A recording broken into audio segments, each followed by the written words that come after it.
కూడా ఆలస్యంగానే సరే కార్యక్రమాలు విచ్చేశారు. వారి నుండి ధన్యవాదాలు తెలియజేసుకుంటున్నాను. శివశాస్త్రి గారు, శ్రీమతి గారు, మన నేటి భర్త శ్రీ రాజుగారు వెంకటేశ్వర గారికి పూర్వాలను సర్వోదను సహకరిస్తూ ఇది ఆత్మీయ సంస్కారం. ఈ ఆత్మీయ సంస్కారానికి అవధులు లేవు, పరిమితులు లేవు. అలానే ఇలాగే ఉండాలి అనేది కూడా ఎక్కడ లేదు.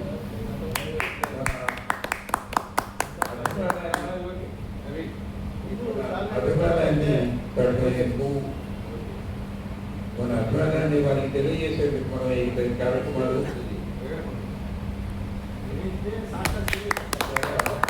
గొప్ప విషయం. దీనిగా 100 సంవత్సరాలతో ఈ రాజుగారు వెంకటేశ్వర గారిని సత్కరిస్తున్నారు.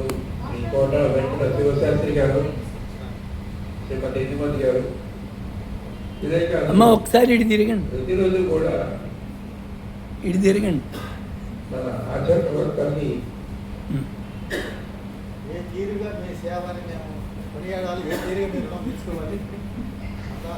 మన భాగవత కళాశ్రవణ కార్యక్రమాల్లో ప్రతిరోజు కూడా ఆధ్యాత్మిక ఒక్కరికి ఆత్మీయ గౌరవ సత్కారం అందిస్తున్న ప్రతి ఒక్కరికి పేరు పెట్టిన హృదయపూర్వక ధన్యవాదాలు తెలియజేస్తున్నాను.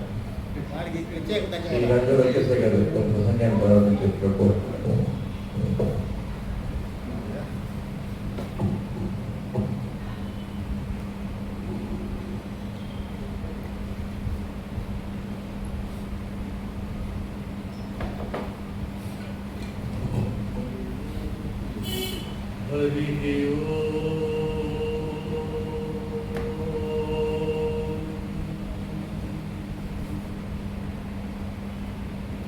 తొండమునేకదంతమును తోరకు బద్దయు వామహస్తము మెండుగ మ్రోయు గజ్జలు మెల్లని చూపులు కొండొక భుజరూపమున కోరిన విద్యలకెల్లను దయనుడి పార్వతీ తనయ గణాధిప నీ పునృకెదన్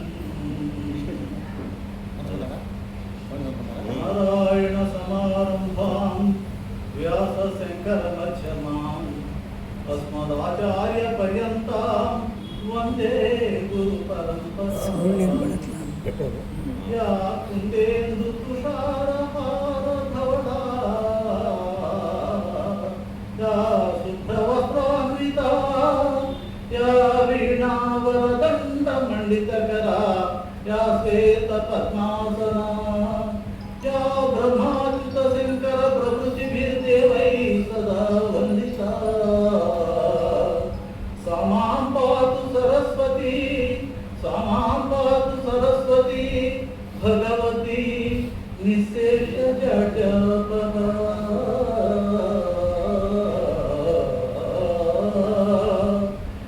హ్రీంకారాసన గర్భితా నరసికాం సౌక్లీం కళాం బిభ్రతీం సౌవర్ణాంబరధారిణీం వరసుధా దౌతాం త్రినేత్రోజ్వలాం వందే పుస్తక పాశమంకుశధరాం స్రగ్భూషితాముజ్వలాం త్వాం గౌరీం త్రిపురాం పరాత్పర కళాం శ్రీచక్ర సంచారిణీ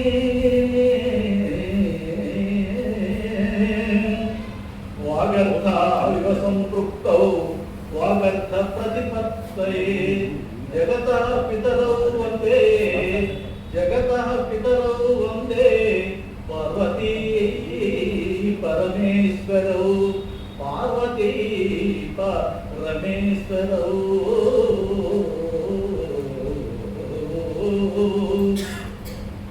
ప్రియ భగవద్బంధు,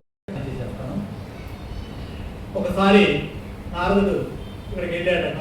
ఇక్కడికి బృందావనానికి వెళ్తే ఒక స్త్రీను ఇద్దరు పురుషులిద్దరేమో దస్సి అలసిపోయి కింద పడిపోయి ఉన్నారు. స్త్రీ మాత్రం కొంచెం ఓపికతో ఉంది, చాలా బాధపడుతూ ఉంది. స్త్రీ బాధపడుతూ ఉంటే కృష్ణుడు నారదు చూసి, అమ్మ ఏంటి నువ్వు ఎవరు, ఏంటి ఈ పిల్లలేంటి, వాళ్ళిద్దరూ అట్లా దస్సి పడిపోయి ఉన్నారు, నువ్వేమో ఇలా ఉన్నావు, దేనికి కారణం అంటే అప్పుడు ఆవిడ చెప్పిందట, అయ్యా నేను భక్తిని, వీళ్ళిద్దరు నా బిడ్డలో ఒకడేమో వైరాగ్యం, ఒకడేమో జ్ఞానం, వీళ్ళిద్దరు కలియుగం రాగానే ఏ దినమున కృష్ణుడు ఈ మేదినిపై ఆయన యొక్క శరీరాన్ని విడిచిపెట్టాడో ఆ దినమున అశుభ ప్రతిపాదకమైన కలియుగము ప్రాప్తం అయ్యన్. ఆయన ఎప్పుడైతే ఈ శరీరాన్ని ఇక్కడ వదిలిపెట్టాడో అప్పటి నుంచి కలియుగం ప్రాప్తం అయిన దగ్గర నుంచి నా కొడుకు నీకు ఎదుపట్టింది, వీళ్ళని తీసుకొని ఏదైనా బాగుపడదామని బృందావనానికి వచ్చాను, ఇక్కడైతే ఏమైనా కాస్త బాగుపడతారేమని ఇక్కడికి వచ్చిన తర్వాత మాకైతే కాస్త స్పృహ వచ్చింది, ఓపిక వచ్చింది, కానీ వాళ్ళు ఏదో మంచిని తాగడానికి ఏదో తాగుతున్నారు తప్ప అక్కడి నుంచి నడవలేకపోతున్నారు, ఏం చేయలేకపోతున్నారు అంటే భక్తి వైరాగ్యం. భక్తి ఏమైనా జ్ఞానము వైరాగ్యం. అప్పుడు వాళ్ళిద్దరికి నారదుడు ఏం చేశాడు, ఉపనిషత్తులు కదా నీకు తెలుసు కదా ఆయనకి, ఉపనిషత్తు మంత్రాలతో, తర్వాత వేద మంత్రాలు ఎలా అంటే ఉపనిషత్తులు కదా, తర్వాత ఈ భగవద్గీత శ్లోకాలు వీటన్నింటిని చదివి వాటి యొక్క శక్తిని వాళ్ళలోకి ఆవాహనం చేసి వాళ్ళకి మళ్ళీ నూతన యవ్వనం వచ్చే విధంగా ప్రయత్నం చేశాడు. ప్రయత్నం చేస్తే ఈ ఉపనిషత్తుల యొక్క మంత్రాలు అంటే వేద మంత్రాలు, తర్వాత భగవద్గీత శ్లోకాలు ఇవన్నీ విన్న తర్వాత వాళ్ళకి కొంచెం మళ్ళీ యవ్వనం వచ్చేస్తారా, మళ్ళీ వెంటనే సంతానం వచ్చారు. ఎన్నిసార్లు చదివినా, ఎన్నిసార్లు ఉపనిషత్తులు చదివినా, ఎన్నిసార్లు భగవద్గీత చదివినా వీళ్ళ ముసలితనం పోతుంది, కానీ మళ్ళీ వెంటనే యవ్వనం పోయి వార్ధక్యం ఆవరిస్తుంది. అప్పుడు ఎన్నిసార్లు ప్రయత్నించినా ఇట్లా జరగడానికి కారణం ఏంటంటే నారదుడే ఖేదపడ్డాడు. ఖేదపడిపోయి అప్పుడు మామూలుగా రోజు పాడుకుంటే కీర్తనలు పాడుకుంటూ వెళ్ళాడు విషాన్న వదనంతో అక్కడికి హిమాలయ పర్వతాల దగ్గరికి వెళ్తే ఆయన అదృష్టవశాత్తు సనకసనందులు కలిశారు. సనకసనందులు అంటే నాకు తెలుసు, దాని గురించి కలిసి ఏం నారదా ఎప్పుడు కూడా నువ్వు ఇట్లా ఉన్నావంటేనే వ్యాసుడిని నారదుడు అడిగాడు. నారదుడు చింతాక్రాంతుడు అంటే వ్యాసుడు అడిగారు కదా, అట్లాగే నారదుడు సనకసనందులు అడిగారు. ఇంకా ఈ విధంగా బృందావనం ఇట్లా జరిగింది స్వామి, వాళ్ళు ఎన్ని వేద మంత్రాలు ఉపనిషత్తులు ఇవన్నీ చదివినా వాళ్ళకి యవ్వనం వస్తుంది, మళ్ళీ ముసలివాళ్ళు అయిపోతున్నారు, అవట్లేదు, వాళ్ళు ఏం చేయాలో నాకు అర్థం కావట్లేదు, మీరు ఏమైనా మార్గం ఉంటే చెప్పండి అంటే, మరి నాయన నువ్వేం కష్టపడినక్కర్లా భాగవత శ్లోకాలు చదువు, వాళ్ళకి మళ్ళీ పునరుత్తేజం అవుతుందని చెప్పారు. అదేంటి స్వామి, భాగవతంలో ప్రతి పదంలో ఉన్నది ఉపనిషత్తుల యొక్క అర్థమే కదా. శంకరాచార్యుల వారే అన్నారు, శ్రీకృష్ణుడు యొక్క ప్రతి బాల్య క్రీడలో కూడా ఉపనిషత్తుల యొక్క ఒక్కొక్క ఉపనిషత్తు యొక్క అర్థం ఉంది. ప్రతి బాల్య క్రీడ వెనక కూడా ఒక ఉపనిషత్తు అర్థం ఉంది. అది ఎట్లా అవుతుందని చెప్పాలంటే మళ్ళీ రామసూరి గారు లాంటి దగ్గర కొంత ట్రైనింగ్ పొంది పడి అది ఒక పెద్ద క్లాస్.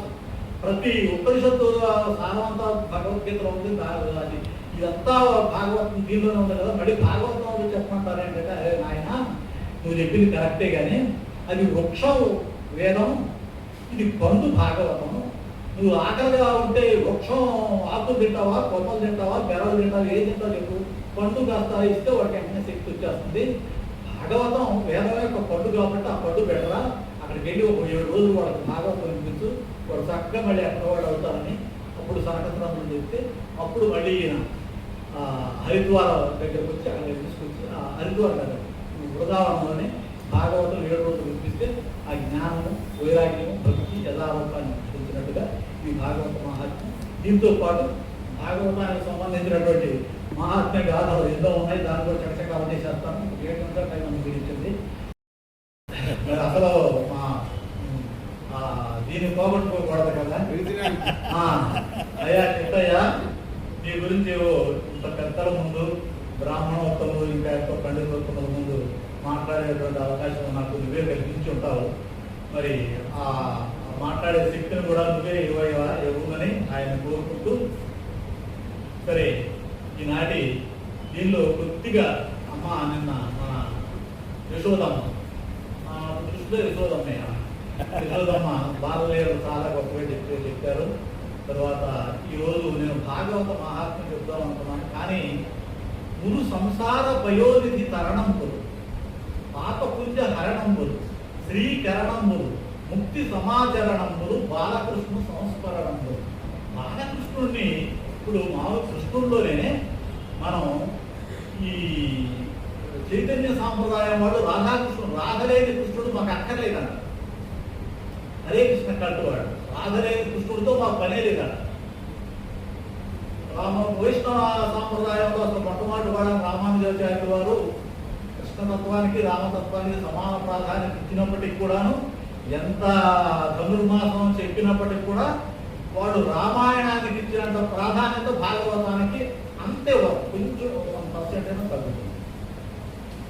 ఇకపోతే వల్లభాచార్యులు వారు బాలకృష్ణుణ్ణి చాలా ప్రధానంగా నీలమేఘ శరీర నీలమేఘ శరీర నీలమేఘ శరీర నిత్యానందం దేవి బాల గోపాల కృష్ణ పాపి పాపి నీలమేఘ శరీర నీలమేఘ శరీర నిత్యానందం దేవి బాల గోపాల కృష్ణ పాపి పాపి కలభ సుందర గమన కస్తూరి శోభితన కలినదాయ తనయన నందనందన. ఈ విధంగా నారాయణ తీర్థుల వారు ఇంకా చాలా ఉంది. మనకి టైం తక్కువగా ఉంది కాబట్టి, నాకు టైం విధించారు కాబట్టి టైంలో నేను ఈ విషయాలను కవర్ చేయాలి కాబట్టి ఆ విధంగా బాలకృష్ణుడు అంటే ఆయన ఇష్టం. తరువాత అసలు మనకి వేదత్రయి, మొట్టమొదటి 4 వేదాలు లేవు కదా, వేదత్రయి. అట్లాగే భారతం, భాగవతం, రామాయణం ఈ 3 కూడా వేదత్రయితో సమానం. ఈ మూడింటిలో అన్ని విషయాలు ఉన్నాయి. రామాయణంలోనూ లౌకిక విషయాలు ఉన్నవి, ఆధ్యాత్మిక విషయాలు ఉన్నాయి. అట్లాగే భారతంలో కూడా ఏం తక్కువ ఉంది. భగవద్గీత అందులో ఉంది, విష్ణు సహస్రనామం అందులో ఉంది, శివ సహస్రనామం అందులోనే ఉంది, విధుల నుంచి అందులో ఉంది. ఏది ఎక్కడ కాబట్టి వేదములు బట్టే భారమైంది కాబట్టి భారతం అని పేరు వచ్చింది దానికి. వాస్తవంగా చేయం దానికి ఆ పేరు పెట్టి. అయితే ఇక్కడ మనం పరిశీలించి చూసినప్పుడు రామాయణం ఎన్ని ధర్మాలు, అన్ని ధర్మాలకి నిలయమై మనం ఆధ్యాత్మిక ప్రస్థానంలో చివరికి వెళ్ళడానికి మనకి మరి మార్గాన్ని చూపెట్టే గ్రంథమైనప్పటికీ అది ప్రధానంగా కౌటుంబిక శాస్త్రము అనేది ఈ మన రామసూరి గారు లాంటి పెద్దలు నిర్ణయించారు. రామాయణాన్ని కౌటుంబిక శాస్త్రము అని నిర్ణయించారు. అట్లాగే భారతం ధర్మతత్వజ్ఞులు ధర్మశాస్త్రం అని, అధ్యాత్మవేదులు వేదాంతం మరియు, నీతి విచక్షణులు నీతి శాస్త్రం అని, కవివృషభులు మహాకావ్యం మరియు, లాక్షణికులు సర్వలక్ష్య సంగ్రహం అని, ఐతిహాసకులు ఇతిహాసం అని, పరమ పౌరాణికులు బహు పురాణ సముచ్చయం అని మరి కొనియాడుతున్న వివిధ వేద తత్వవేది వేదవ్యాసుడు ఆదిని పరాశరాత్మజుడు విష్ణు సన్నిభుండు విశ్వజనీనమై పరుగుతున్న చేసే భారతంలో భజన వేదం. అటువంటి భారతంలో లేదు ఇతిహాస్థిత అన్యత్ర. ఇక్కడ ఏదైతే ఉందో అది ఇంకెక్కడైనా టాల్స్టాయ్ దగ్గర, మిల్టన్ దగ్గర, షేక్స్పియర్ దగ్గర, ఇంకెవరి దగ్గరైనా ఉండొచ్చు. బీజీ రూపంలో మాత్రం వ్యాసుల వారి దగ్గర ఉంటుంది. బీజీ రూపంలో దగ్గర లేనిది ఎన్నే ఆస్తి కథ వచ్చింది ఇంకెక్కడ లేదు. అది భారతం. అటువంటి భారతం అయినప్పటికీ కూడాను భారతాన్ని ఇప్పుడు చెప్పినట్టు పెద్దలు ఏం నిర్ణయించారంటే అది రాజనీతి లేదా ఇప్పుడు పరిస్థితులు బట్టి చూస్తే రాజకీయ లేదా రాజనీతి శాస్త్రంగానే దాని పెద్దలు మనన చేశారు. ఇకపోతే భాగవతం దగ్గరకు వచ్చేసరికి ఇందులో కూడా భారతీయ వేదాంతం ఇంకా మనం చెప్పుకున్నాం. ప్రస్థానత్రయం మొత్తం దానిలో ఉన్నప్పటి ఉంది. తర్వాత అది కాకుండా ఈ భాగవతం నిన్న మనం చెప్పుకున్నాం భక్తి నవరసాల్లో ఒక భాగం కాదండి. నవరసాల్లో అది లౌకికమైన రసాలు 9. ఆ 9 రసాల్లో భక్తి లేదు.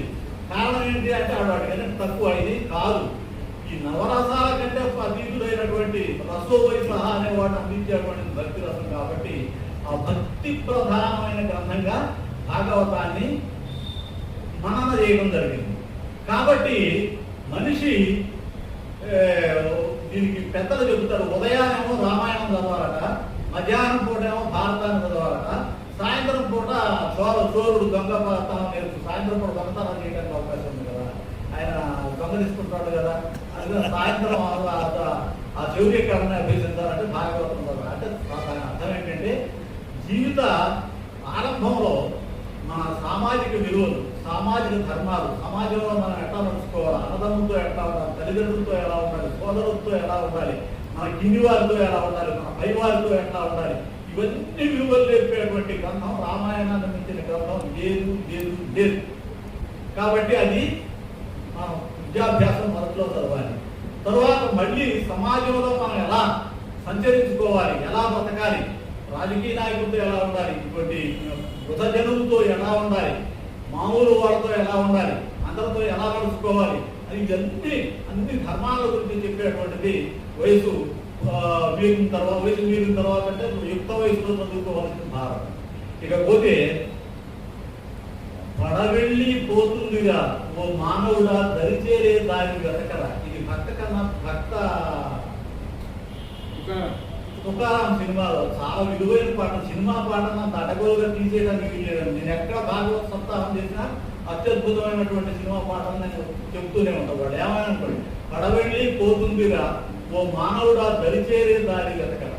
దరిచేరే దారి మనం వెతకాల్సిన వయసు ఇప్పుడు మన వయసు. అంటే అమ్మ నీది కాదండి, నీది కాదు, దరిచేరే దారి వెతకవలసినటువంటి దీనిలో ఉన్నాం. కాబట్టి ఇవన్నింటినీ చక్కబెట్టి సర్వధర్మాన్ పరిత్యజ్య మామేకం శరణము రజ. చాలా మంది తెలియకనుకుంటారు సర్వధర్మాన్ పరిత్యజ్య అంటే ధర్మో రక్షతి రక్షితలో ఉన్న ధర్మ కాదు. అక్కడ ఈ ఇహలోక సంబంధమైన బిడ్డలు, మనవాళ్ళు, మనవరాళ్ళు వాళ్ళందరూ విషయంలో మనం చేయాల్సినటువంటి బాధ్యతలు ఇంకా అనవసరంగా ఎన్నో తలకెత్తుకుంటున్నాం కదా.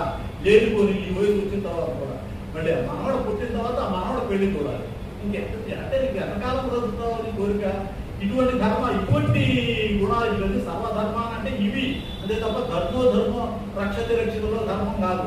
సర్వధర్మాన్ పరిత్యజ్య మామేకం శరణము రజ అహం సర్వపాపేభ్యో మోక్ష ఇష్టాకం. నీకేం డౌట్ ఏం లేదు, దానికి ఇస్తాను. ఎప్పుడు ఇస్తాను? కండిషన్ ఉంది, నువ్వు అవన్నీ మానుకుంటే. ఆయన మామూలు వాడు కాదు, చూడటానికి లలితంగా ఉంటాడు. ఆయన పెట్టే కండిషన్లు చాలా కఠినంగా ఉంటాయి. ఆయన పావులు వేసుకొని ఇది వేసుకొని చేతు చర్మం కప్పుకొని మామూలుగా చూడడానికి కొంచెం ఇదిగా ఉంటాడు, కానీ చాలా లలితంగా ఉంటాడు. ఆయన లలితంగా కనపడతాడు. ఈయన చాలా ఆయన క్వశ్చన్ పేపర్ చాలా కష్టంగా ఉంటుంది. ఆయన పాములు వ్యూతో ఉంటాడు. చాలా నా బిడ్డలు అని ఆయన విభూతి రాసుకోవడానికి అర్థాన్ని ఈ సుందర చైతన్యాన్ని చెప్తారు. ఊరిదే ఆయనకి లేకనా, లేకపోతే వేరే నగలు ధరించలేకనా? ఒరే నాయన, నిన్ను అందరూ వదిలిపెట్టినా నేను వదిలిపెట్టాను రా, నేను నా గుండెల మీద ఉంచుకుంటాను రా అని ఆ విభూతి రాదు. లేకపోతే ఆయనకి ఏమి మొత్తానికి అన్ని అందించేటువంటి శివుడికి ఆయనకి ఏమి లేదా, లేక బూడిద రాసుకున్నాడా? బిడ్డల మీద ఆయన ఉన్నటువంటి ప్రేమ. ఈ విధంగా భాగవతం నాకు భక్తి రస ప్రధానమైనటువంటి గ్రంథం. కూర్చున్నాడు. ఇప్పుడు బ్రహ్మయ్య గారికి ఈ సంగతి ఏం చేస్తారు, ఈరోజు చాలా మహిళం చేస్తారు పిల్లాడు, అంతే తప్ప విష్ణువుని తెలుసుకోలేకపోయాడు. ఆయనే మోహానికి గురయ్యాడు. తీసుకెళ్ళి ఈ ఆవుల్ని, లేఖల్ని, గోప ఇవన్నీ తీసుకొని వెళ్ళిపోయాడు. కృష్ణుడే మరి ఎంత దయా ప్రేమ వత్సరుడు మనం అర్థం చేసుకోవాలి. అరే అబ్బాయిలు మీరు మీరు అన్నం తినండి, ఆయన తినీతం లేదు, ఎగిరిచేస్తూనే ఉన్నాడు. నేను వెళ్ళి రోజుకి వస్తాను అంటే ఇప్పుడు పరమాత్మకి తన భక్తుల పట్ల ఎంత ప్రేమ ఉందనే దానికి ఇది ఒక ఉదాహరణ. మీరు వెళ్ళదురా, నేను వెళ్ళి గోవులు దూరం వస్తే మీరు చక్కగా తినేసేయండి అని చక్కగా గోవుల కోసం వెళ్తే అక్కడ గోవులు. ఆయనకి తెలియకుండా ఆయన మోహానికి గురవుతాడు కదా. ఈయన మోహానికి పది కదా, మాయాపతి కదా, ఇట్లా చేసేవాడు బిడ్డ అనుకొని సరే మళ్ళీ వ్యాన్ తిరిగి వచ్చేసరికి చూసుకొని ఆనందించేటువంటి గోపపాలకులు కూడా వీళ్ళని కూడా పాలించాడు. ఇదంతా బ్రహ్మదేవుడు చేశాడని మనకు తెలుస్తుంది. ఇప్పుడు ఏం చేస్తాడు, కరెక్ట్గా ఎన్ని ఆవులు అయితే ఉన్నాయో అన్నీ రంగులు. ఆవులు తెల్ల ఆవులు కొన్ని ఉంటాయి, ఎర్ర ఆవులు కొన్ని ఉంటాయి, నల్ల ఆవులు కొన్ని ఉంటాయి, బొల్లి ఆవులు కొన్ని ఉంటాయి. బొల్లి ఆవులు యుద్ధం అని ఉంటాయి, కాటప్రాప్తి చేస్తారు. బొల్లి ఆవు అంటే 2 రంగులు ఉంటాయి, దాన్ని ఒక రంగు కాదు, రకరకాల ఆవులు ఉంటాయి. ఆవులు, లేగలు, తరువాత వీళ్ళు గోపాలు. కరెక్ట్గా ఎవరెవరైతే ఎట్లయితే ఉంటారో వాళ్ళు వేసుకునే బట్టలో వాళ్ళ యొక్క ఎవరైనా కాలు చెయ్యి వంకర వాడితే కాలు వంకర, చెయ్యి వంకర వాడితే చెయ్యి వంకర, పళ్ళు వంకర అయితే పళ్ళు వంకర, ఇది ఏది ఎట్లయితే ఉన్నదో ఆయన స్వామిని సరదా కట్టారు. ఒకడేమన్నా గొగ్గుపళ్ళు వాడు ఉన్నాడు అనుకో, ఆ గొగ్గుపళ్ళు వాడాలని ఇట్లా తయారు చేసి మొత్తాన్ని అక్కడ ఎన్నైతే ఆ బ్రహ్మదేవుడు తీసుకెళ్ళి అక్కడ పెట్టాడో అన్నింటినీ ఈయన తయారు చేశాడు. కానీ అదొరకట ఆవుల్లా కాకుండా ఇప్పుడు ఈ గొర్రెపల్లి వాళ్ళకి వెళితే ఈ ఆవులు ఏం చేస్తున్నాయి, అదొరటి కంటే కుదరకుండా పాలిస్తున్నాయి. పిల్లలు కూడా అదొరకు అగ్రచల్లో ఫోన్ చేసేవాడు చక్కగా తల్లిదండ్రుల మాట వింటూ అమ్మ ఇంకేం చేయాలని అడుగుతున్నారు. ఏంటి ఈ విచిత్రం ఏంటని. పిల్లలు అయితే వాళ్ళ పిల్లలే, వీళ్ళు కూడా మోహమే కదా. ఈ విధంగా ఎంతకాలం జరిగింది, మానవ కాలంలో 1 సంవత్సరం జరిగింది. అప్పుడు వాడి మోహాన్ని పోగొట్టబట్టి తెలిసింది, ఒరే నాయన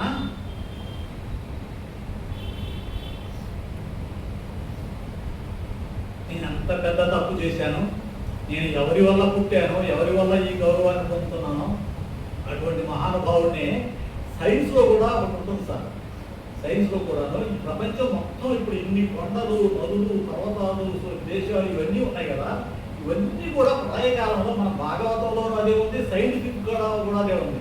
ఒక పరమాణు రూపంలో అవుతుందండి. ఆ పరమాణు రూపంలో వచ్చేది వచ్చింది బ్రహ్మాండం. ఆ 3 పేజీలు రాయడానికి 21 నెలలు పట్టిందండి నాకు. చాలా 3 పేజీలు అనుకోమాకండి మీరు. 3 పేజీలు రాయడానికి 21 నెలలు పట్టింది. మళ్ళీ మొత్తం కూడా ఏ రూపంలో ఉంటాయంటే ఒక బీజం కూడా కాదు, పరమాణు రూపంలో పరమాత్మ కడుపులో ఉంటాయి. ఈ మొత్తం ఈ నదులు, ఈ పర్వతాలు, ఈ లండను, అమెరికా,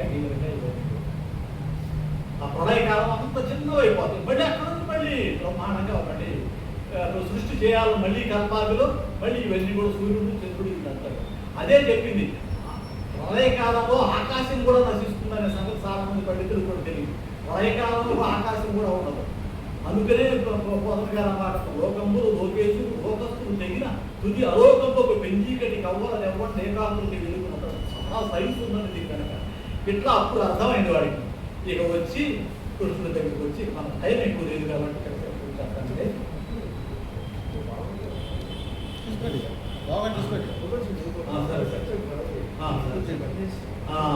ఇక బ్రహ్మదేవుడు వచ్చాడు. ఎంత తగ్గిస్తాను.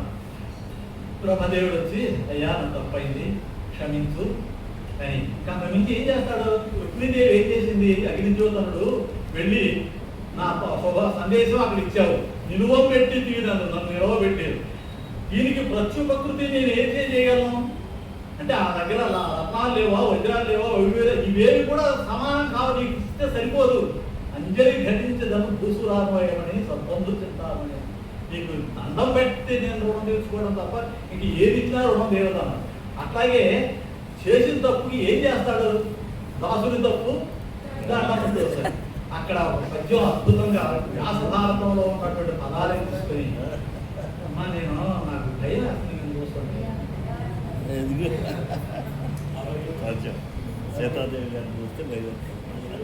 ఇక అప్పుడు చక్కగా స్వామిని వేద మంత్రాలతో సమానమైన విధంగా మూలం సంస్కృత భాగవతం ఉంది. కరెక్ట్గా అవే పద్యాలు తీసుకొని పోతన గారు కూడా శంపాలతిక తోడ జలదంబు కైవడి మెరుగుటోలియ తోడ మేనివాని. శంపాలతిక తోడ జలదంబు కైవడి మెరుగుటోలియ తోడ మేనివాని. కమనీయ మృదుదాన కపల వేత్ర విషాణ వేడు చిహ్నంబుల గలయువాని. గుంజావి నిర్మిత కుండలంబులవాని, గుంజావి నిర్మిత కుండలంబులవాని. సిఖితించవేస్తుత శిరమువాని. వన పుష్పమాలికా వ్రాత కంఠమువాని, వన పుష్పమాలికా వ్రాత కంఠమువాని. నలిన కోమల చరణములవాని, కరుణ గడలు కొనిన కడగంటి వాని. గోపాల బాలు పలుగువాని. నగు మొగంబువాని, నగు మొగంబువాని. నలుగన్న తండ్రిని నిన్ను భజింతు మృక్కి నీరజాక్ష. శంపాలతిక తోడ జలదంబు కైవడు మెరుగుటోలియ తోడి. మేఘం పక్కన మెరుపు ఉన్నట్టు. మళ్ళీ ఇది అర్థం చెప్పాలంటే సరిపోదు, మీ అందరికీ తెలుసు. ఆ విధంగా ఆ స్వామిని వేద మంత్రాలతో సమానమైనటువంటి పద్యం కరెక్ట్గా వ్యాస భాగవతంలో ఏవైతే ఉన్నాయో అట్లాగే తిప్పి పారేశాడు. మళ్ళీ ఒకసారి ఊరికే అందరూ ఎందువల్లంటే పోషణములు చెవులకు అన్నాడు కదా, పాడలేదు. అమ్మ శంపాలతిక తోడ జలదంబు కైవుడు మెరుగుటోలియ తోడి మేనివాని. కమనీయ మృదురాన్న కబల వేత్ర విషాణ వేడు చిహ్నముల గలయువాని. గుంజావి నిర్మిత కుండలంబుల వాని. సిఖించ వేష్టిత శరము వాని. వన పుష్పమాలికా వాత కంఠము వాని. నలిన కోమల చరణముల వాని. కరుణ గడలు కొరిన కడగంటి వాని. గోపాల వారు తంగి పరగు వాని. నగు మొగంబు వాని. ననుగన్న తండ్రిని నిన్ను భజిస్తూ ప్రొక్కి నిలది. ఆ విధంగా చెప్పి నన్ను క్షమించమని చెప్పుకొని కాసేపు ఇద్దరు మంచిగా మాట అంతా బాగానే ఉంది. కానీ తండ్రి, నేను హింసించిన పూతనాదులకు నీ నేటి సంకేతం ఇచ్చిన నీకు నిన్ను చంపడానికి వచ్చిన పూతనకే స్వర్గమిచ్చావే. పురదాన పుత్ర గృహ గోశ్రీ ప్రాణ దేహాదులను వంచింపకయచ్చు గోపకులను లక్ష్యంపై ఏమిచ్చేదో అని సందేహంతో సుమతి ప్రపన్నానికి రక్షామణి అంటాడు. నీకు ఆ సంపడానికి వచ్చిన పూతనకే అటువంటిది ఇచ్చావు, నిన్ను నీ కోసం మొత్తం వదిలిపెట్టుకున్నారు కదా నీ గోపకు, వీళ్ళకి ఏమి ఇస్తే సరిపోవాలి తండ్రి అని బ్రహ్మదేవుడు ప్రశ్నించాడు. ఇవన్నీ అయిన తర్వాత సరే ఈ విషయం ఎక్కడన్నా సరే వరల్డ్ బ్రాడ్కాస్ట్ సెంటర్, బీబీసీ గీబీసీ ఏం చాలు, వరల్డ్ బ్రాడ్కాస్ట్ సెంటర్ ఒక ఆయన ఉంది కదా, ఎవరైనా నారదయ్య గారు, ఆయనకి అన్నీ తెలిసిపోయి ఈ గోపకులకి పాపం చాలా భక్తి ప్రపత్తులు చాలా గొప్పనే, కానీ పాపం అస్సలు జ్ఞానం లేదు పాపం వీళ్ళకి. కొద్దిగా జ్ఞానాన్ని కొంచెం పూయారు వాళ్ళకి అని ఆయన బయలుదేరాడు. ఎట్లా బయలుదేరాడు తెలుసు కదా, నారదుడు వాయించు వీడన ఎప్పుడు వీణ వాయిస్తున్నాడంటే పాట పాడుతున్నాడు. వాయించు వీడన ఎప్పుడు మోయించు ముకుంద గీతము జగములకు చేయించు చెవుల పండుగ మాయించు నగాలి ఇంటి మరిమరి కరడై చూసినా పోతన కాల ఎత్తుకోవడం. వాయించు వీడన ఎప్పుడు మోయించు జగములకు చేయించు చెవుల పండుగ మాయించు నగాలి ఇంటి మరిమరి కరడై. ఎట్లా పాడుతున్నాడట ఆయన? ఆ బాగా నన్ను క్షమించాలా, ఎందుకంటే ఆయన చక్కని గొంతుతో పాడగలరు. మరి ఆయనకి బామలు నడిపించుకోవాలంటే పూర్తిగా చేయాలి కదా.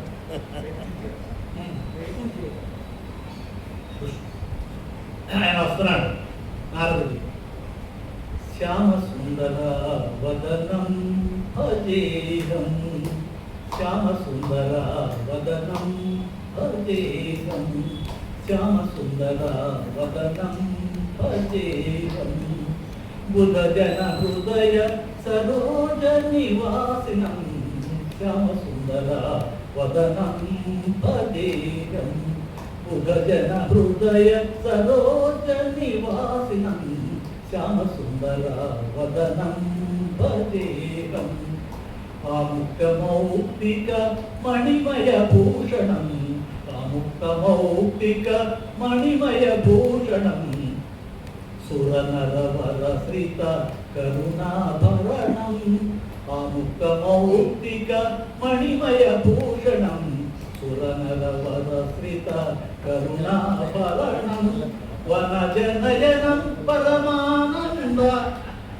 రూపం, వనజనయనం పరమానంద రూపము, మునిజన సురగణ వందిత వదనము, శ్యామ సుందర వదనం భజేయం, శ్యామ సుందర వదనం భజేయం, బుధ జన హృదయ సరోజ నివాసినం, శ్యామ సుందర వదనం భజేయం, రతిపతి శతకోటి రమణీయ రూపం, రతిపతి శతకోటి రమణీయ రూపం, వీళ్ళటువంటి అందగాడే నేను మనం చెప్పే కదా ఆయననే.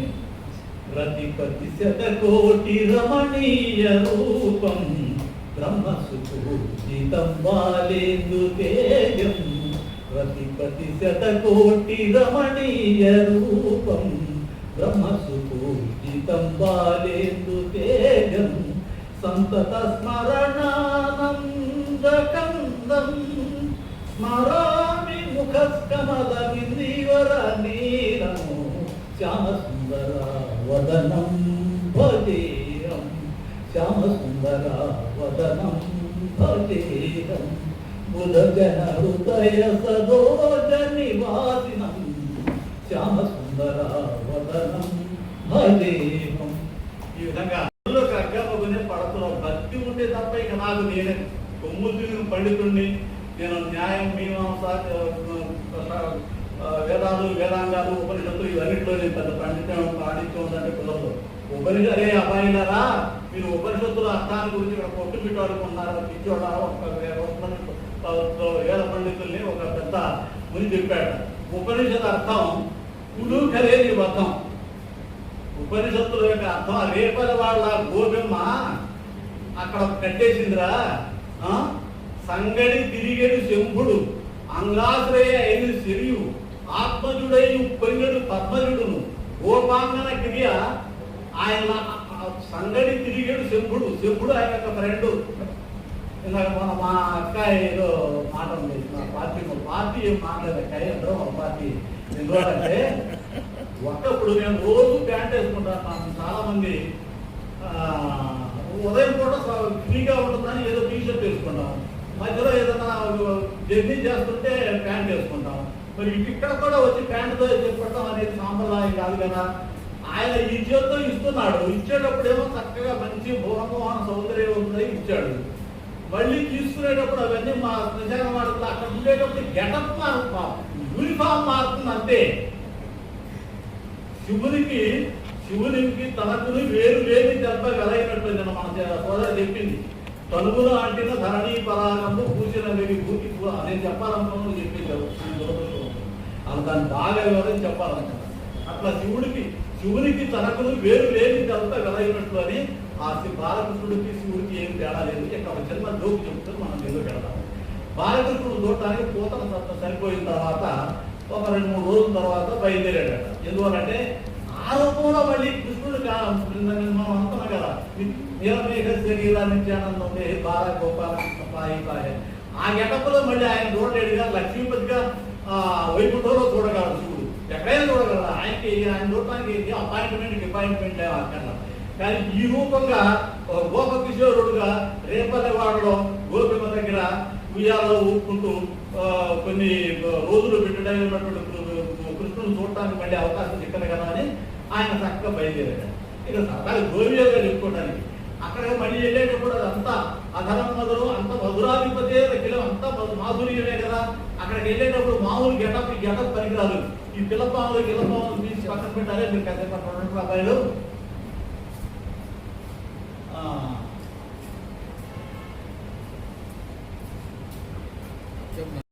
సంసార సయోగ తరణం శ్రీకృష్ణ సమాజమే. మరి పోషణములు శవులకు ఉద పోషణములు అనేక జన్మ దురితౌఘ విధిశోషణములు మంగళతర భోషణములు గరుడ గమను గుణ భాషణములు. అమ్మ అన్నిలాగా నేను పద్యాలు పాడలేదు, పాట శక్తి 33 సంవత్సరాల భూషణములు శివులకు మనం చెవులకు సాధన పెట్టుకునే భూషణాలు కాదట. శివులకు భూషణం ఏంటంటే భాగవతం ఏమిటనే భూషణం. బుధ తోషణములు బుధుల్ని సంతోషింపజేసే. అనేక జన్మ దురితౌఘ విధిశోషణములు అనేక జన్మల్లో చేసిన మన పాపాలను పోగొట్టేటువంటి విధిశోషణం. మంగళతర భూషణములు గరుడ గమము కూడా భాషణము. ఇట్లా ఆయన గురించి మనం చెప్పుకుంటే ఇన్ని ప్రయోజనాలు ఉన్నాయి. సరే, ఆయన లీలలు చెప్పుకోబోయే ముందు కొద్దిగా ఈ మధ్య కుర్రాళ్ళు వీళ్ళంతా పర్సనాలిటీ డెవలప్మెంట్ క్రైసిస్ మేనేజ్మెంట్ ఏదైనా చూస్తే అందులో ఎంతసేపు అదే కాకుండా ఆధ్యాత్మిక కాకుండా కొన్ని విషయాలు లౌకికమైన విషయాలను ఉండాలని కోరుకుంటున్నారు. చాలా ఉన్నాయి. ఆ విషయాలు కొన్ని చెప్పుకొని మనం మీరు చక్కగా వెళ్ళిపోవాలన్నమాట.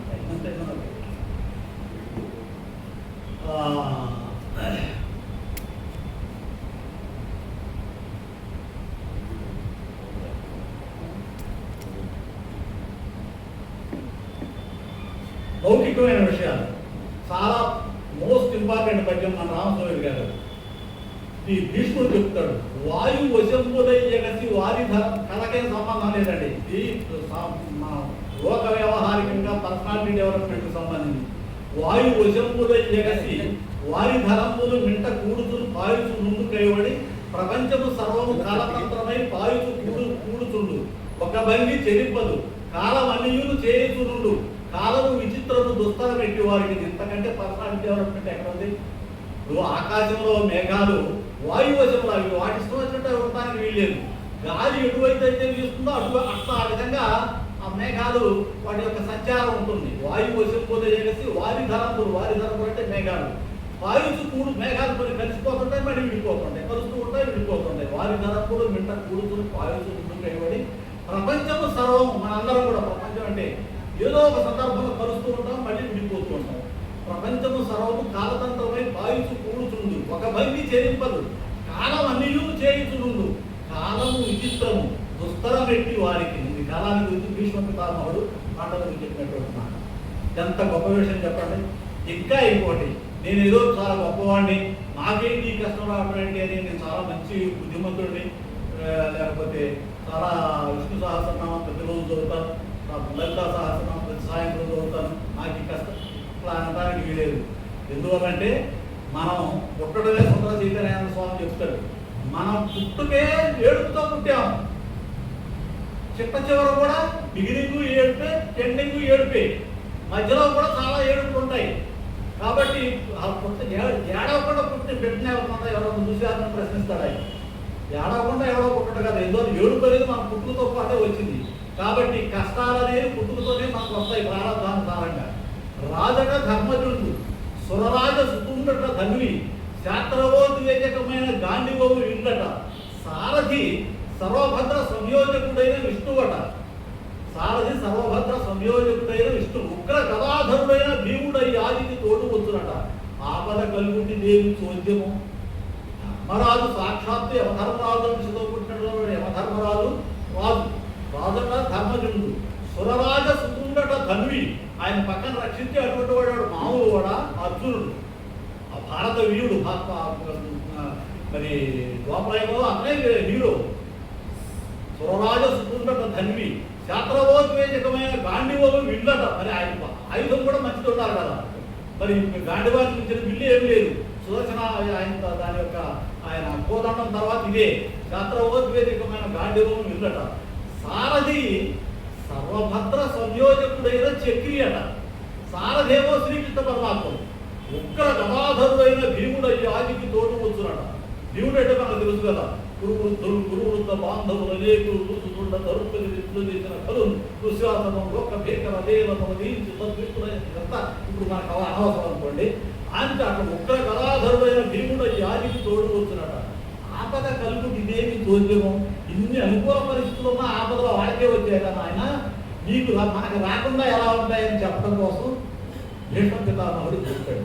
కాబట్టి ఆపదామపహర్తారం ఆపదామపహర్తారం దాతారం సర్వసంపదాం లోకాభిరామం శ్రీరామం లోకాభిరామం శ్రీరామం భూయో భూయో భూయో భూయో నమామ్యహం.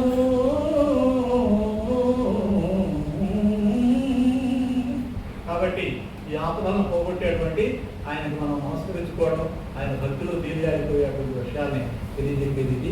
తర్వాత కృష్ణలీల ఒక్కటి చెప్పి భాగవతం చిన్న ఆగించేసేస్తాను.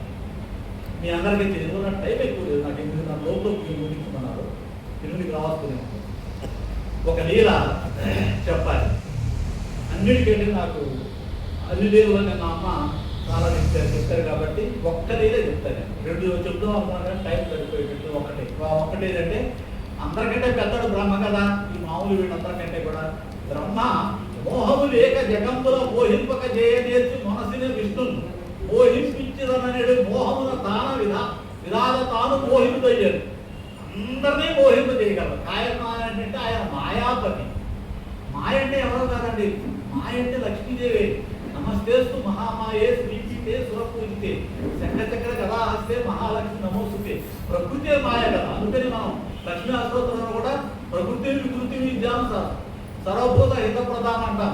కాబట్టి పార్వతి కానీ ఇవి కానీ వీళ్ళంతా సరస్వతి కానీ మొత్తం కూడా మాయాస్వరూపులే. అదే కదా, మాయాధిపతి ఆయన శ్రీకృష్ణ పరమాత్మ. వాళ్ళు దాని పక్కేంటంటే కాదు. ఒకసారి గురించి చెప్పండి, మనం చెప్పే సబ్జెక్టు.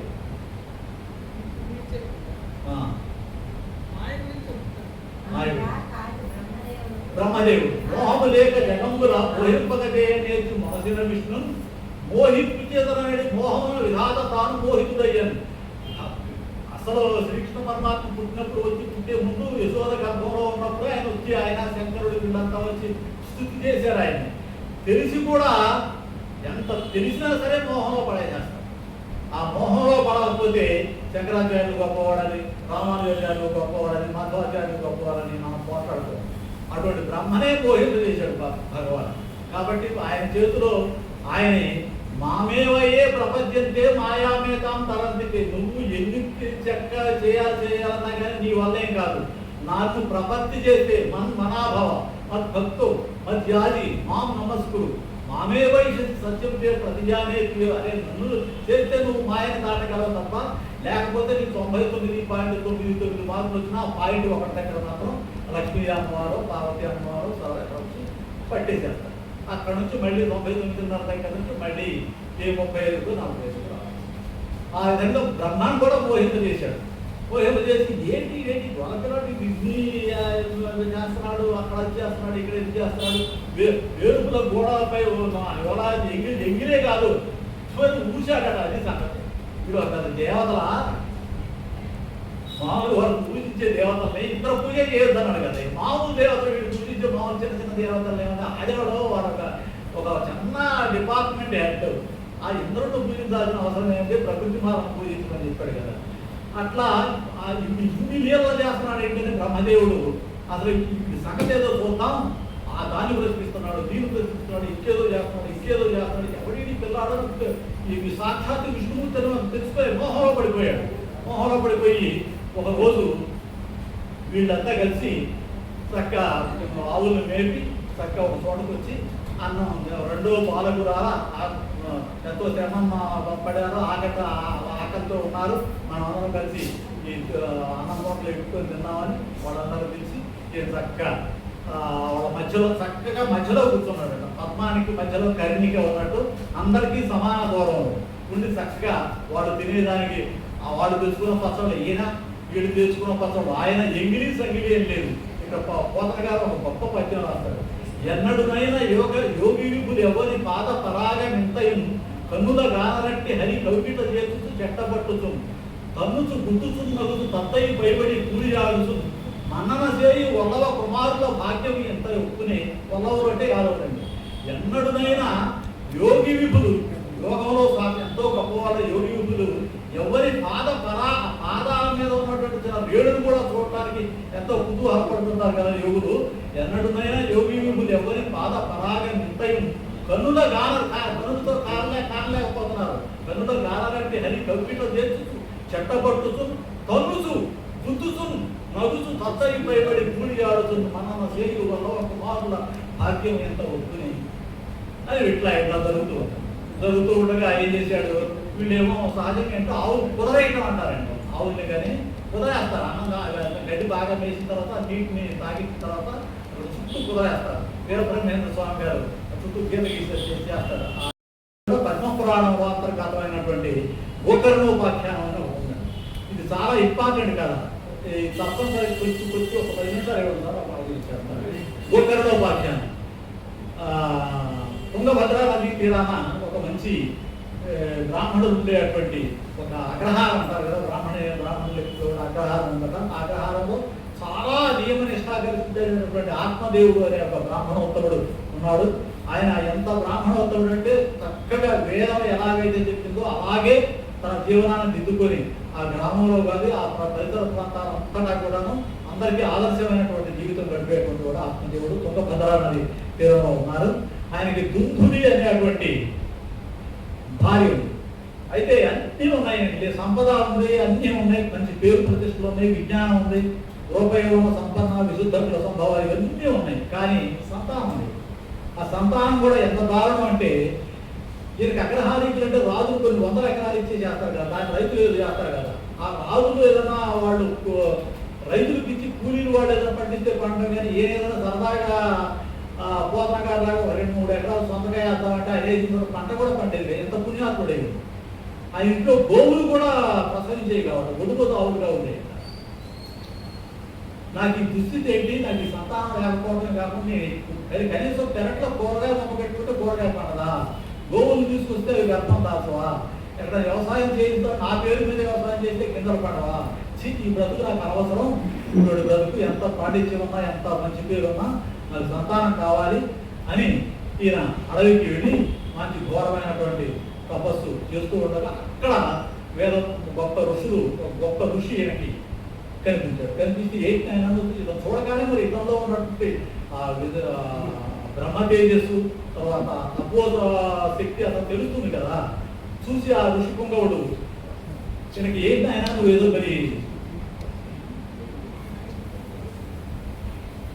నాడు బాధపడుతున్నావు, నీలో ఉన్న అన్ని సద్గుణాలు నీలో ఉన్నట్టున్నాయి, కానీ నువ్వేదో బాధతో ఉన్నావు ఏంటని ఒక ఋషిపుగవుడు అడిగాడు. అడిగితే అప్పుడు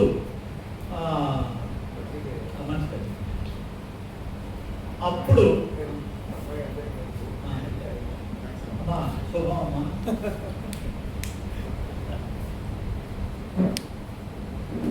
స్వామి, ఇది నా పరిస్థితి, నాకు అన్నీ ఉన్నాయి, కానీ మా పెరట్లో వేసిన కూరగాయ మాకు కూడా కాయలు కాయట్లేదు, మా దొడ్లో ఉన్న ఆవులేమో గర్భం ధరించడం లేదు, ఏమిటో దుస్థితి, ఈ బ్రతుకు ఎందుకు బ్రతకాలని నాకు చాలా చికాకుగా ఉంది, నాకు సంతానం కావాలి స్వామి అని అడిగాడు. ఆ మహానుభావుడు భూత భవిష్యత్తు వర్తమానాలు ఎరిగినటువంటి వాడు కదా ఋషీశ్వరుడు అంటే, మామూలు ఆశ్రమాసి వాడు కదా. మొత్తం ఆయన యొక్క లలాట లిఖితాపు రేఖ పరిమాస్తున్న శక్యతే అనే ఒక సూత్రం తెలుసు కదా. హరినాపి హరేనాపి బ్రహ్మణాపి సురైరపి లలాట లిఖితాపు రేఖ పరిమాస్తున్న శక్యతే. హరి హరాదులకే ఒకసారి లలాటం రాసిన తర్వాత దాన్ని చాలా మంది తెలియక ఒక పిచ్చి కోత వస్తుంటారండి. వాడంటే బ్రహ్మ, వాడు చేతితో రాసిన రాతనట ఈమె కాలితో తుడిచి వస్తాడు. అమ్మవారి మీద భక్తి ప్రపత్తులతో మాట్లాడడం తప్పు అయితే కాదు, కానీ అది విషయం మాత్రం తప్పే. రాసిన తర్వాత దానికి వ్యతిరేకంగా రావడానికి వీల్లేదు. లేకపోతే వారికి హిరణ్యాకశిపుడికి అన్ని వరాలు ఇస్తే గాలిని అగ్నిలో ఆకాశం అన్ని కాకుండా అవన్నీ కాకుండా ఇంకొక విధంగా వచ్చి సంపాదించిన అవసరం ఏముంది? ఏంటంటే ఈ వరాలు చూపించావు నాన్సెన్స్, మిత్రురాలు చేసేస్తామని ఆ వరాలు నువ్వు ఇచ్చిన మాట చాలా తట్టి అయిపోయేవాడు కాదు. ఆయన అపాయింట్ చేసినటువంటి వాళ్ళు ఏవైతే చేశారో వాటికి ఈయన కూడా లోబడి ఉండాల్సిందే. కాబట్టే ఆ నరసింహమూర్తిగా రావాల్సి వచ్చింది. అట్లా ఈయన చూస్తే ఇంకొక 6 తరాల వరకు కూడా ఇతను సంతానం లభించే అవకాశం లేదు. ఆయన నీకు నీ పూర్వీకులు చేసిన కొన్ని ఉన్నాయి కాబట్టి మేము చాలా కష్టం, మీకు సంతానం లేదు స్వామి, మీరు నాకు సంతానం ప్రసాదించకపోతే భూత భవిష్యత్తు వర్తమానాలన్నీ మీకు తెలుసు కదా, నేను మీ ముందే ఆత్మహత్య చేసుకుంటా, కానీ మరి నేను తిరిగి వెళ్ళడానికి మొరాయించాను. నేను ఆ రామకృష్ణ పరమహంసను వాడంతా కలిసి బ్రహ్మానందం అంటే ఎంతో చెప్పమన్నాడు. మొరాయిస్తే అప్పుడు ఆయన ఏం చేశాడు పాపం, ఆయన తపోశక్తిని మొత్తం ధారపోసి ఒక మంచి పండుని ఇచ్చాడు. ఈ పండుని నీ భార్యకి తినిపించవయ్యా తప్పనిసరిగా, ఏదో అంటే దాన్ని ఆయన మీద తీసుకున్నాడు అన్నమాట, అంతే కదా. లేకపోతే రామకృష్ణ పరమహంసకి క్యాన్సర్ రావడం ఏంటి, రమణ మహర్షికి క్యాన్సర్ రావడం ఏంటి, భక్తుల యొక్క కష్టాలు వాళ్ళ మీద తీసుకుంటారు. అట్లా పండించి పంపిస్తే ఆత్మదేవుడు, ఆ పేరే ఆత్మదేవుడు ఇంటికి వచ్చాడు. ఈ సంగతంతా దుందురి, ఆ పేరు దుందురి పేరే తెలుస్తుంది మనకి. ఇంగ్లీష్ లిటరేచర్లో షేక్స్పియర్ రాసిన ద టెంపెస్ట్ అనే ఒక నాటకం ఉంటాడు, దాంట్లో ఒక పాత్ర వాడి పేరు ఏంటంటే క్యాలిబన్. వాడి పేరు క్యాలిబన్. దాని అక్షరం కొంచెం మారిస్తే క్యాలిబన్ అంటే నరమాంస భక్షకుడు అని అర్థం. వాడి స్వభావం కూడా నరమాంస భక్షకుడు లాంటి వాడే.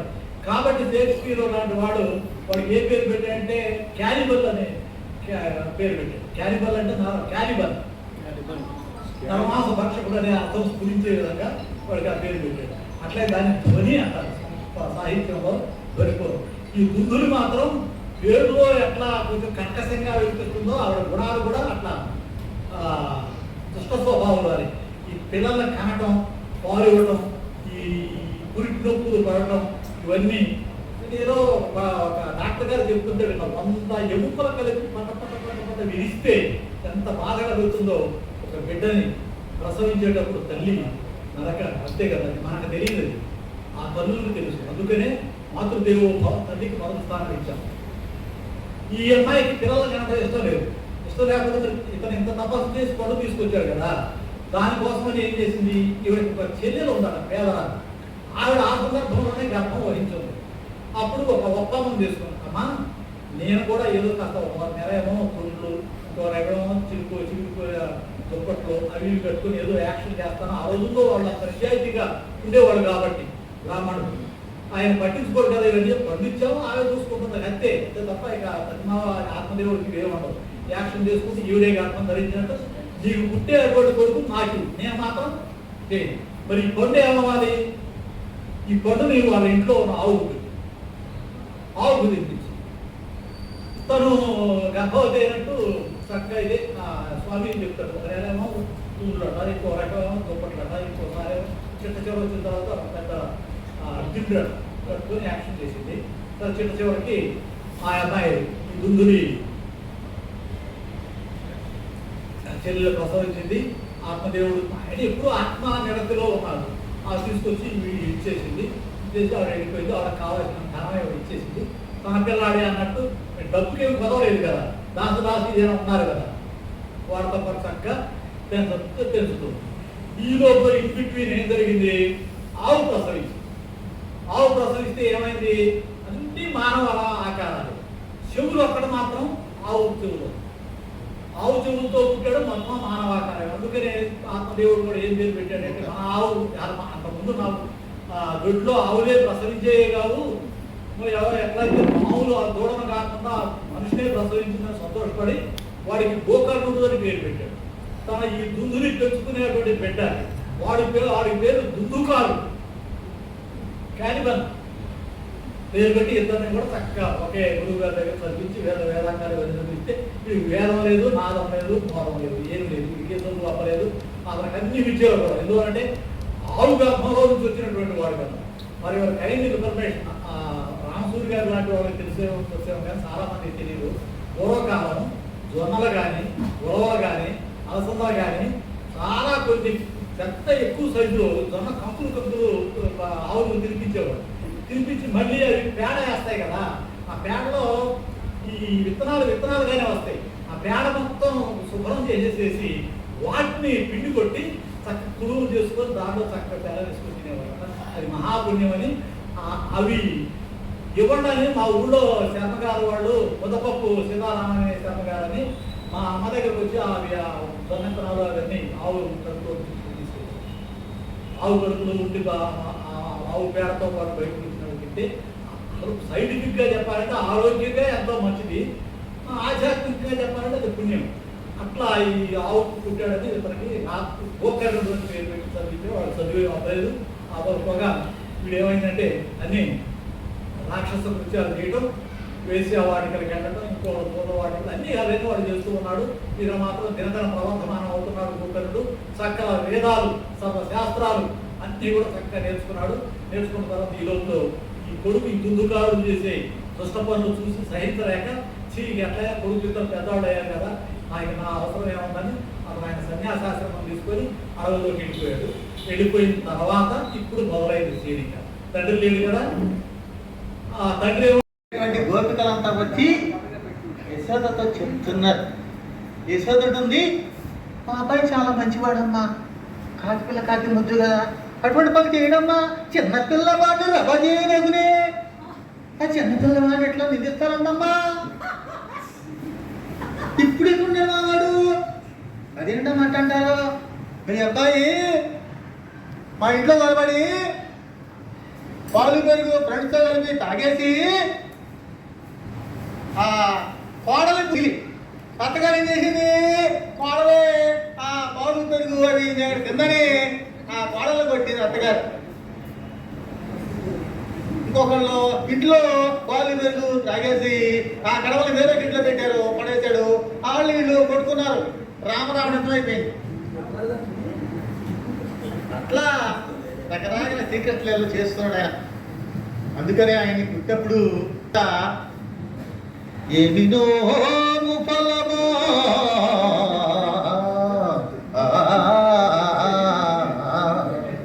ఇంత పెద్ద వార్త మిండి భవాల మన యశోద చిన్ని మగ బాగిని గలనట సూచివతుమమ్మ సుగతులారా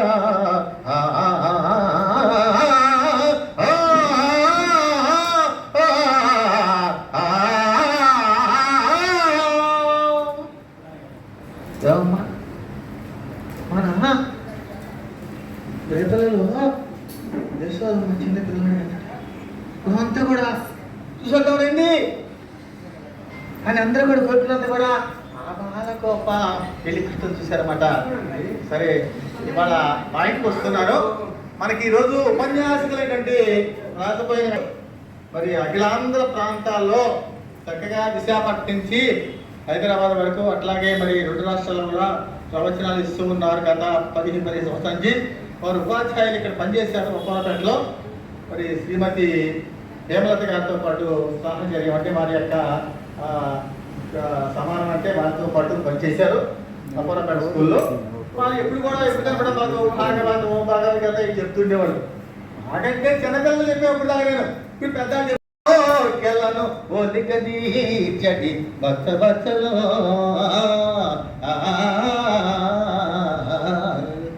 ఎల్లడి మామసంబను ఎత్తడి నైనను నిల్చు దైవము చల్లని వెంకటేశుని సన్నిధి సేతునిత్తరిం ఎల్లడి మేలుకై నిల్చు ఈయ వెంకటేశ్వరయ్య గోరదం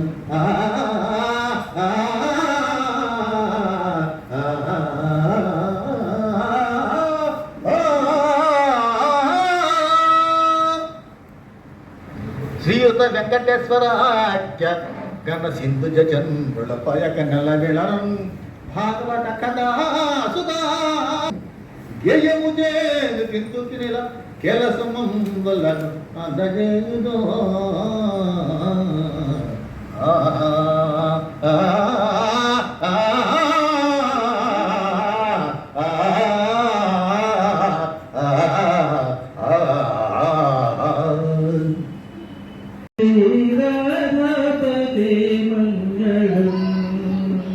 రాధాపదే మంగళం శ్రీరాధాపదే మంగళం ధీర గంభీర సింగార జయ కోరా ధీర గంభీర సింగార జయ కోరా రాధాపదే మంగళం శ్రీరాధాపదే మంగళం వేద జపరుడవు నీవే కదా నాదముతో నన్ను బ్రోవరవా వేద జపరుడవు నీవే కదా నాదముతో నన్ను బ్రోవరవా రాధాపదే మంగళం శ్రీరాధాపదే మంగళం మందారధరణీదు సౌందర్యము పొందుగవనింత నా సాధ్యమా మందారధరణీదు సౌందర్యము పొందుగవనింత నా సాధ్యమా